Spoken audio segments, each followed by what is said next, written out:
Halley's Bible Handbook, an abbreviated Bible commentary by Henry H. Halley, copyright 1965. Christ is the center and heart of the Bible. The Old Testament is an account of a nation. The New Testament is an account of a man. The nation was founded and nurtured of God to bring the man into the world.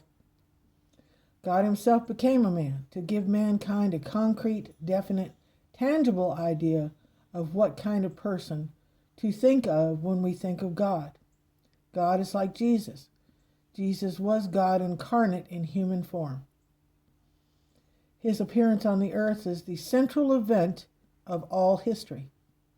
The Old Testament sets the stage for it. The New Testament describes it. As a man, he lived the most strangely beautiful life ever known. He was the kindest, tenderest, gentlest, most patient, most sympathetic man that ever lived. He loved people. He hated to see them in trouble. He loved to forgive. He loved to help. He wrought marvelous miracles to feed hungry people, for relieving the suffering. He forgot to take food for himself. Multitudes, weary, pain-ridden, heartsick, came to him, and found healing and relief. It is said of him and of no other that if all the deeds of kindness that he did were written, the world would not contain the books. This is the kind of man Jesus was. This is the kind of person God is. Then he died on the cross to take away the sin of the world, to become the Redeemer and Savior of men.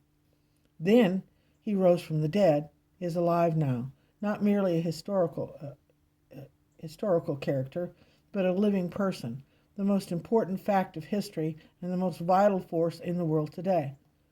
The whole Bible is builded around this beautiful story of Christ and his promise of life eternal to those who accept him. The Bible was written only that men might believe and understand and know and love and to follow Christ. Christ, the center and heart of the Bible, the center and heart of history, the center and heart of our lives. Our eternal destiny is in his hands.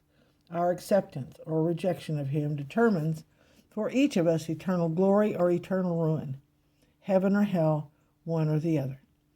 The most important decision anyone is ever called on to make is to settle in his heart, once and for all, the matter of his attitude towards Christ. On that depends everything. It is a glorious thing to be a Christian, the most exalted privilege of mankind, to accept Christ as Savior, Lord, and Master, and to strive sincerely and devotedly to following in the way of life which he taught is certainly and by far the most reasonable and the most satisfactory way to live.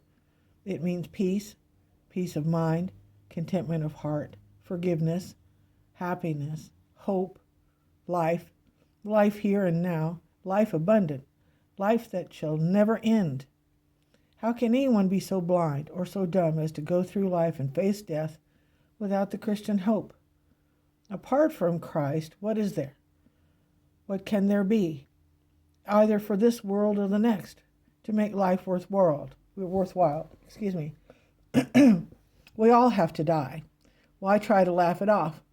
It seems that every human being would welcome Christ with open arms and consider it the proudest privilege of his life to wear the Christian name.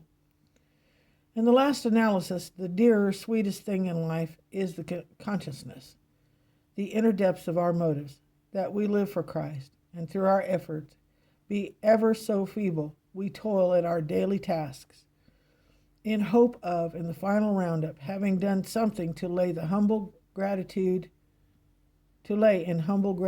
and adoration as an offering at his feet.